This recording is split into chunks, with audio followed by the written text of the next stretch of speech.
Bien sur vous tous les frères et sœurs, on se retrouve pour une petite vidéo concernant le droit chemin avec cette question que j'ai mis dans le titre, que peut-être certains ou certaines d'entre vous se posent. Donc on va avoir pas mal de trucs. Donc premièrement, je voudrais commencer un petit peu pour les gens qui ont du mal à vouloir prendre le chemin, qui ont des difficultés, etc. Bien sûr que c'est pas facile. Et n'écoutez pas les gens qui vont vous dire oui mais t'as trop péché, oui mais t'as fait ceci dans ton passé, etc. Moi ce que je conseille à tout le monde c'est comme le Seigneur il demande, c'est-à-dire de se purifier, d'aller vers lui, il est accueillant au repentir, donc voilà.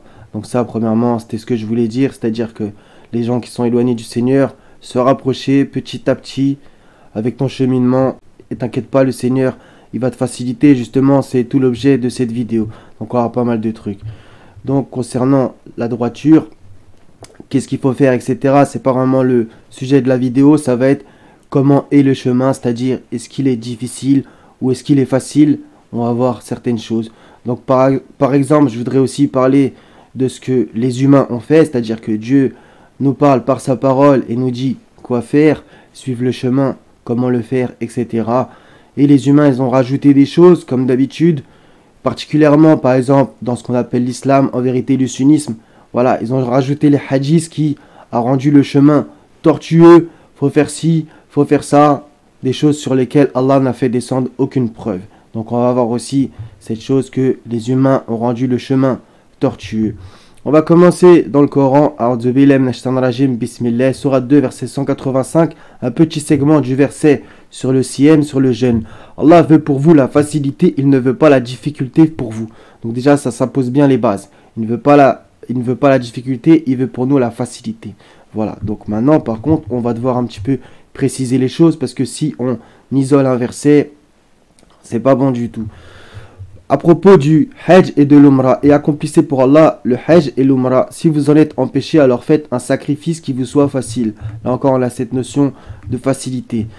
44-58 à propos du Coran. Nous l'avons facilité dans ta langue qu'afin qu'il se rappelle. Voilà, facilité dans ta langue. 54-17 en effet, nous avons rendu le Coran facile pour la méditation. Y a-t-il quelqu'un pour réfléchir? Facile pour la méditation. 65-4 à propos justement dans cette sourate, donc le divorce, bah voilà, donc le Seigneur il dit pas mal de choses. La petite phrase intéressante c'est quiconque craint Allah cependant, il lui facilite les choses. Voilà, il lui facilite les choses. Maintenant, juste avant il y a écrit quiconque craint Allah. Donc après il y a des gens qui disent oui mais est-ce que je dois avoir peur d'Allah? Je pense que là ça parle plus d'une crainte révérentielle, c'est-à-dire voilà, respect, amour, etc. pour sa face. Donc sourate 80, versets 17 à 21. Que périsse l'homme qu'il est ingrat, de quoi, entre parenthèses, Allah l'a-t-il créé? D'une goutte de sperme, il le crée et détermine.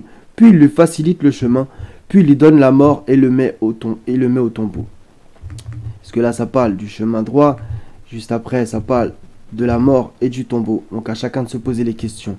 Je vais aussi dire ce que je pense et je vais aussi des fois vous laisser penser ce que vous avez à penser comme d'habitude.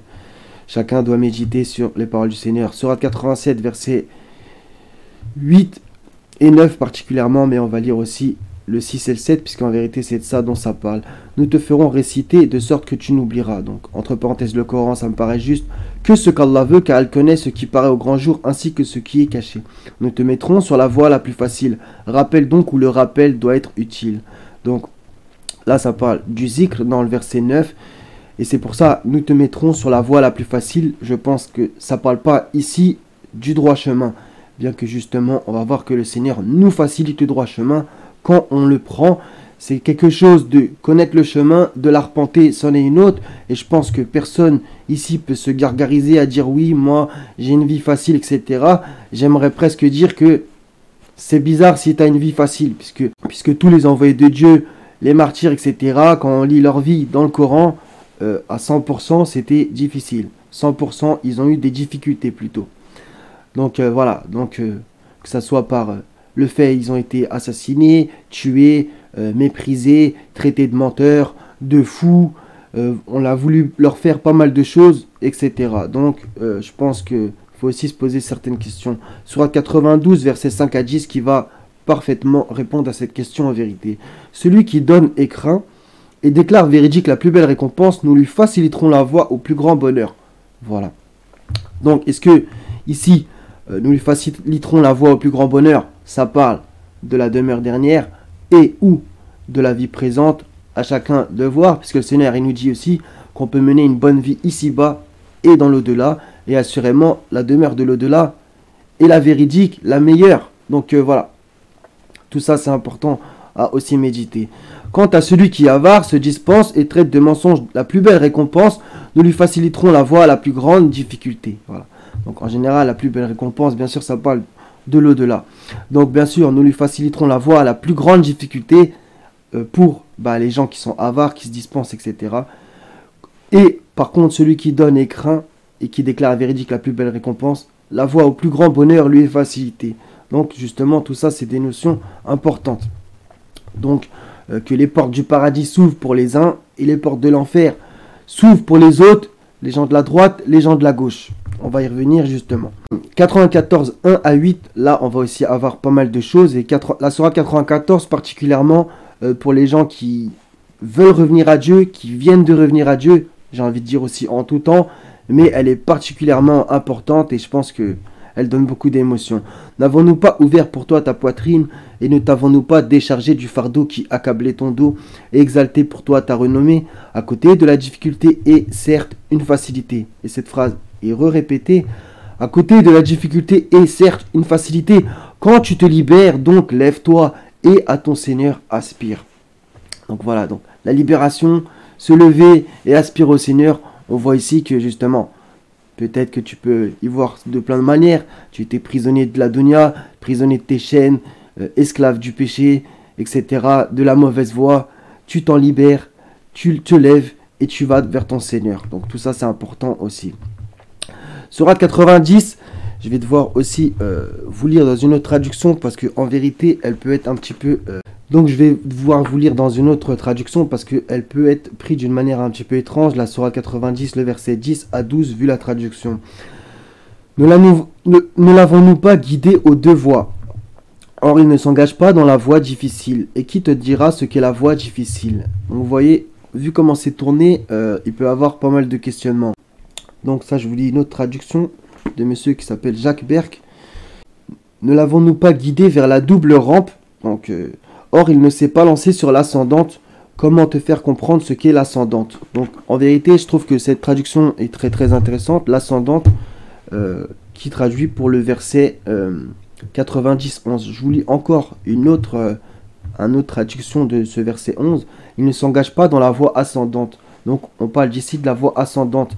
Alors que dans cette traduction de Mohamed Hamidullah, c'est la voie difficile. Je trouve que ça colle pas avec l'esprit coranique. Parce que justement, Dieu nous facilite la voie. Donc, il nous facilite la vie si on va sur son droit chemin. Bien qu'il y a des difficultés, il y a des épreuves, des joies, des peines, des rires, des pleurs, des paix, des guerres. Voilà, c'est ça que j'essaie de vous faire comprendre humblement. C'est que voilà, la voie ascendante, celle qui nous mène au paradis, qui nous mène vers lui, c'est la voie ascendante. Donc, c'est aussi ça que je voulais... dont je voulais vous parler, relire par exemple la sourate 56 avec toutes ces notions de les gens de la droite, les gens de la gauche et ceux qui les devancent, les premiers, et voilà, donc ça aussi c'est important à avoir. On va prendre l'exemple de Moïse qui est aussi parfait. Sourate 20 verset 25-26, donc c'est à propos de son invocation qu'il fait au Seigneur. Seigneur, ouvre ma poitrine et facilite ma mission. Donc là, quand Moïse dit facilite ma mission, c'est parce qu'il sait qu'elle va être compliquée, puisqu'il est envoyé à Pharaon, qui était ceci, cela, un tyran sur terre. Donc s'il demande que la mission soit facilitée, c'est qu'il savait qu'elle était difficile. Ça paraît évident. Facilite ma mission. Et justement, à la toute fin de cette invocation, le Seigneur l'exauce. Donc voilà, facilite ma mission. Donc bien sûr que le droit chemin, c'est pas facile, mais Dieu nous facilite. C'est une petite nuance en vérité. Sourate 76, verset 3, nous l'avons guidé dans le chemin, qu'il soit reconnaissant ou ingrat. À propos de l'homme, relire les deux premiers versets de la Sourate 76, ça c'est le verset 3. Nous l'avons guidé dans le chemin, qu'il soit reconnaissant ou ingrat. Le Seigneur, il nous guide, il veut qu'on aille vers le droit chemin. Je pense que c'est comme ça que personnellement je le comprends. En tout cas, il veut qu'on aille vers le droit chemin. Il ne veut pas perdre une de ses brebis, comme c'est écrit par exemple dans l'évangile. Après, il nous a laissé libre arbitre par sa justice immense, par sa miséricorde. Quiconque le veut qu'il croie, quiconque le veut qu'il mécroie. Chacun est responsable de ses actions. Et le Seigneur, il fait de tort à personne. Il pèse avec une balance exacte et juste. Là, on va prendre l'exemple du diable quand il a discuté avec Dieu après sa non-prosternation. Donc, particulièrement, donc c'est du verset 14 au verset 18, ça va rappeler quelque chose. Et donc, c'est particulièrement les deux petites phrases. Puisque tu m'as mis en erreur. J'aime pas du tout cette traduction aussi. Dit, entre parenthèses, Satan. Je m'assoirai pour eux sur ton droit chemin. Alors ça, c'est une phrase hyper importante. Je m'assoirai pour eux sur ton droit chemin. Donc ça veut dire quoi aussi? Dire que le droit chemin, ça va pas être facile. Donc encore une fois, je veux pas démotiver les gens en disant tout ça. Justement, les gens qui veulent arpenter et prendre le chemin du Seigneur, mais il faut pas non plus mentir et cacher les choses. Parce qu'il y en a qui disent oui, va vers Dieu, ta vie va être facile et tout. Non, c'est faux. Dieu va l'illuminer ta vie. Oui, par contre, il va t'éprouver. Ça, c'est évident. Et justement, comment il va nous le dire dans la sourate 29. On va voir. Je m'assoirai pour eux sur ton droit chemin, il a dit le diable. Puis je les assaillerai de devant, derrière, de leur droite et de leur gauche. Et pour la plupart, tu ne les trouveras pas reconnaissants. Donc, hormis tout ce qu'il a dit le diable ici, déjà qui sont des choses qu'il faut bien prendre en compte. C'est-à-dire que en vérité, le droit chemin, c'est un petit peu comme Mario Kart. Le diable, il va arriver, il va mettre des pots de banane pour qu'on s'écarte de la bonne voie. Voilà. Et assailler de devant, derrière, à droite, à gauche. Et pour la plupart, tu ne trouveras pas reconnaissant. Ça, c'est intéressant. C'est qu'il connaît la sunna d'Allah. Il connaît que la minorité est juste, alors que la majorité est ingrate, pas reconnaissante, etc. Voilà. Et bien sûr, il faut toujours qu'on se remette en question. Et vaut mieux se dire, je suis peut-être parmi les ingrats et les pas reconnaissants, plutôt que se gargariser et se dire, non, moi je suis juste, je suis reconnaissant devant le Seigneur. Personnellement, en tout cas, c'est l'attitude que je pense qu'il vaut mieux adopter. Donc, en tout cas, le diable, il connaît cette sunna du Seigneur qui fait que la minorité, le petit nombre, est juste, alors que la majorité est ingrate, mécréante, associatrice, etc. Sourate 12, verset 103. Il connaît cette chose. Sourate 6, verset 116. On va continuer maintenant. Ça va être un petit peu différent. Ça va être quand tu arpentes le chemin. Qu'est-ce qui se passe? Sourate 2, versets 155 à 157, mais on va lire que le 155 particulièrement. Très certainement, nous vous éprouverons par un peu de peur, de faim, de diminution de biens, de personnes et de fruits. Et justement, après, le Seigneur t'annonce que si tu fais ça, fais la bonne alliance aux endurants qui disent, etc. Donc voilà. Nous vous éprouverons par un peu de peur, de faim, de diminution de biens, de personnes et de fruits. Les choses sont évidentes. Voilà, c'est ça. Quand tu prends le chemin, ça va pas être facile. Mais encore une fois, je suis obligé de le dire. Et on doit témoigner, comme le Seigneur il nous le dit.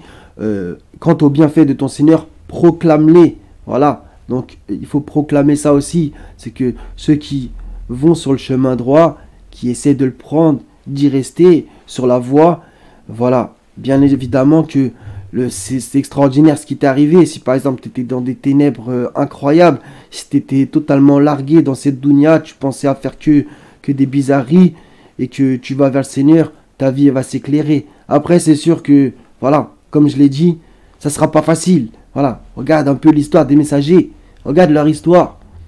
De Noé en passant par Abraham, Mohammed, Jésus, Moïse, Houd, Salih, Jonas, tous, c'était difficile, tous. Mais à chaque fois, le Seigneur, comme il a dit, je suis avec vous, ne craignez rien, j'entends et je vois. Il a dit aussi, certes, les messagers n'ont point peur auprès de moi. Il a dit ça à Moïse, etc. À chaque fois, il les rassurait. Chaque fois, il les rassurait. Donc voilà, nous avons créé l'homme pour une vie de lutte. Et quiconque lutte, ne lutte que pour lui-même. Car Allah peut se passer des mondes. Voilà. Donc ça, c'est sans cesse aussi qu'il faut se rappeler ça. C'est une vie de lutte ici. Et de toute façon, je vous apprends rien. Vous le savez que cette vie, elle n'est pas facile, mais Dieu nous la facilite. Voilà. Sourate 3, verset 186. Certes, vous serez éprouvés dans vos biens et vos personnes. Et certes, vous entendrez de la part de ceux à qui l'écriture a été donnée avant vous. Ça, je voudrais faire méditer certains. Et de la part des associateurs, beaucoup de propos désagréables. Mais si vous êtes endurant et pieux, voilà bien la meilleure résolution à prendre. Voilà. Il n'y a rien à rajouter, c'est Dieu qui est explicite. Sourate 2, verset 214. Pensez-vous entrer au paradis alors que vous n'avez pas encore subi des épreuves semblables à celles que subirent ceux qui vécurent avant vous? Ça aussi, c'est un verset qui... Misère et maladie les avaient touchés, et ils furent secoués, jusqu'à ce que le messager et avec lui, ceux qui avaient cru, se fussent écriés, quand viendra le secours d'Allah? Quoi? Le secours d'Allah est sûrement proche. Voilà. Rien à dire non plus à propos de ce verset. Sourate 29, versets 2 et 3. Est-ce que les gens pensent qu'on les laissera dire? Nous croyons, sans les éprouver. Donc ça aussi, c'est très important, un peu comme la différence qu'il y a entre soumission et foi. Un verset que vous connaissez sûrement. Donc voilà, les gens pensent qu'on les laissera dire, nous croyons, sans les éprouver. Certes, nous avons éprouvé ceux qui ont vécu avant eux. Voilà, donc l'épreuve est une sunna du Seigneur. Allah connaît ceux qui disent la vérité et ceux qui mentent. Voilà. De même qu'il connaît parfaitement les croyants et les hypocrites. Donc, sourate 37 aussi, du verset 114 à 122, le Seigneur, voilà ce qu'il dit à propos de Moïse et Aaron. Nous leur apportâmes l'écriture explicite et les guidâmes vers le droit chemin. Voilà, ils ont été sauvés, secourus, vainqueurs, etc. De même que par exemple Noé, lui et ceux qui étaient avec lui dans l'arche, ils ont été sauvés de la grande angoisse. Ok, par exemple Jonas qui fit cet appel dans les ténèbres, etc. Finalement, il y a été vers Ninive et après voilà. Donc bien sûr que c'est pas facile. Les épreuves seront comme elles sont. C'est le Seigneur qui décide. Ici-bas, c'est pas le paradis. On doit se battre justement pour gagner notre place par la grâce du Seigneur. Et voilà. D'ailleurs, au passage, sans sa miséricorde et sa grâce, est-ce qu'on peut avoir notre place? Chacun de se poser la question. Donc voilà, donc cette vie, elle est difficile, elle n'est pas simple. Relire le livre de Job, relire Ecclésiaste, etc. Elle n'est pas simple. Rien de nouveau sous le soleil. Mais Dieu facilite à ceux qui vont vers lui. C'est une évidence. Et qui sont sincères, bien entendu, qui accomplissent ce qu'il demande. Ça paraît évident. Sourate 11, verset 112. Demeure sur le droit chemin comme il t'est commandé, ainsi que ceux qui sont revenus, entre parenthèses à Allah, avec toi. D'accord? Demeure sur le droit chemin comme il t'est commandé. C'est un commandement. Voilà. 68, 7, pour que, Inch'Allah, on tire vers l'humilité. C'est ton Seigneur qui connaît mieux ceux qui s'égarent de son chemin, il connaît mieux ceux qui suivent la bonne voie. Ça aussi, se rappeler ça sans cesse. Justement, par exemple, il y a un verset où il y a écrit « il », sous-entendu les diables, vu le verset d'avant, « il détourne les hommes du droit chemin, tandis qu'ils s'estiment bien guidés ». Voilà. Donc tu peux être bien guidé, par contre déclarer être bien guidé, ça c'est pas bon. De même que tu peux être pur, mais dire que tu es pur, c'est pas bon. Vois-tu ceux-là qui se déclarent purs, etc. Ne vantez pas vous-même votre pureté. Voilà, nuance. Donc, sourate 14, verset 3, à propos de ceux qui rendent le chemin du Seigneur tortueux. Et Inch'Allah, on ne fait pas partie de ces gens-là. Et je pense honnêtement que les hadiths font cela, c'est-à-dire, oui, il faut que tu fasses 6, 3 fois, il faut que tu fasses ça, des trucs, toute la journée, tu es en train de te rendre dingue, alors qu'en vérité, le Seigneur, il t'a jamais demandé de faire ça, c'est par le biais des hadiths, et donc du coup, ça rend le chemin tortueux. Il y a combien de gens qui s'éloignent de Dieu? Ils disent, ouais, mais l'islam, c'est trop compliqué. Qu'on se comprenne, quand je dis le mot islam, c'est-à-dire le sunnisme, et donc du coup, plein de gens s'écartent de Dieu. Ils se disent, oh non, ça c'est militaire ce truc, voilà, moi je peux pas faire ça. Sans compter les distractions de la vie d'ici-bas, etc. Donc c'est sûr que franchement, ça rend le chemin au final du Seigneur tortueux. Ceux qui préfèrent la vie d'ici-bas à l'au-delà obstruent le chemin d'Allah et cherchent à le rendre tortueux. Ceux-là sont loin dans l'égarement. Et justement, dans la vidéo en dessous, dans les commentaires, je vais vous mettre des versets de l'évangile où Jésus, il parle justement des pharisiens qui ont rendu le chemin totalement tortueux. Et justement, Jésus nous a rappelé plein de fois, méfiez-vous du levain des pharisiens et des sadducéens, etc. Il a parlé justement des commandements du Seigneur qui viennent de l'écriture, et il a parlé des commandements d'hommes, que les pharisiens préféraient les commandements d'hommes au lieu des commandements du Seigneur, pour beaucoup, même si des fois ils avaient aussi dévié certaines choses et des fois ils appliquaient trop à la lettre. Bref, c'est un petit peu vaste, mais je voulais en parler aussi. C'est dans Matthieu chapitre 15, le tout début. Entrez par la porte étroite, car large est la porte, spacieux les chemins qui mènent à la perdition, et il y en a beaucoup qui entrent par là. Donc ça, on va voir aussi que Jésus, bien entendu, connaissait cette sunna du Seigneur, de la minorité, la majorité. Mais étroite est la porte, resserré le chemin qui mène à la vie, et il y en a peu qui les trouvent. Qu'est-ce que vous voulez dire de plus? Entrez par la porte étroite. La porte étroite, c'est celle qui mène à la vie, alors que la porte large, c'est celle qui mène à la perdition. Et il y a beaucoup de gens qui entrent par là. Donc voilà. Et il y a peu de gens qui rentrent par la porte étroite. De même que ça rappelle ce qu'il a dit dans Matthieu 22, 14. Il y a beaucoup d'appelés, mais peu d'élus. Voilà les frères et sœurs. Donc, j'espère avoir été assez complet par la grâce du Seigneur. Il y aura encore des choses à dire, bien entendu. C'est que le Seigneur se tient sur un droit chemin. Oui, c'est un verset du Coran. Et donc, il faut aller vers lui, le prendre, l'arpenter, le connaître aussi. Parce que si tu n'as pas le code de la route, tu vas galérer quand tu es en train de conduire. Si je peux faire une petite image. Et donc, voilà. Et n'oublie pas qu'il y a des gens qui vont essayer de te barrer la route, de faire des accidents, etc. Et justement, donc comme je vous l'ai dit, c'est un petit peu Mario Kart. Et le diable, ses alliés, ses légions, sa descendance et ceux qui sont consciemment ou inconsciemment avec lui, ils vont essayer de barrer la route aux serviteurs du Seigneur qui veulent prendre le droit chemin, qu'ils y sont. Et par sa grâce, on y est et on va aller jusqu'au bout, jusqu'au dernier souffle. Pas comme Pharaon, par exemple, qui s'est repenti trop tard. Sourate 10, versets 90 et 91, par exemple. Donc, bien sûr que tout ça, c'est important. Encore un petit message à tous les gens qui ont, entre guillemets, des complications à aller vers Dieu, etc. N'écoute pas les chuchotements. Réfugie-toi auprès de ton Seigneur. T'inquiète pas, va vers lui. Et quel excellent allié, quel excellent soutien. Il va te secourir, il va te donner. Et bien sûr, tu seras éprouvé comme lui, comme elle, comme moi, comme nous tous. Ça, c'est une évidence. Voilà. Aussi, faut pas non plus zapper ces choses. C'est que le droit chemin, c'est quelque chose que si tu veux l'arpenter et tu le prends, c'est splendide, c'est magnifique. Mais aussi, tu seras éprouvé. Donc voilà. Je suis en train un peu de me répéter. Au passage, donc du coup, aussi, c'est que le Seigneur, il a dit des choses. Les humains en ont rajouté pour rendre le chemin tortueux. Et inconsciemment, ça a éloigné pas mal de gens de lui, du Seigneur. Puisque voilà, les humains, encore une fois, ils ont voulu détourner le message divin de sa pureté et en faire quelque chose à leur sauce pour des fois contrôler les humains, etc., etc., leur prendre du fric, etc. Comme justement Jésus aussi, il en a parlé dans l'évangile à propos des pharisiens qui ferment le royaume des cieux, qui n'y entrent pas eux-mêmes. Voilà, aussi bien se rappeler ça. Donc voilà les frères et sœurs, ça sera tout. Soyez tous bénis. Wassalamun ala al-mursalin. Walhamdulillahi rabbil alamin. La ilaha illa hu al-hazizul hakim. Prenez soin de vous. À la prochaine, Inch'Allah. Salam.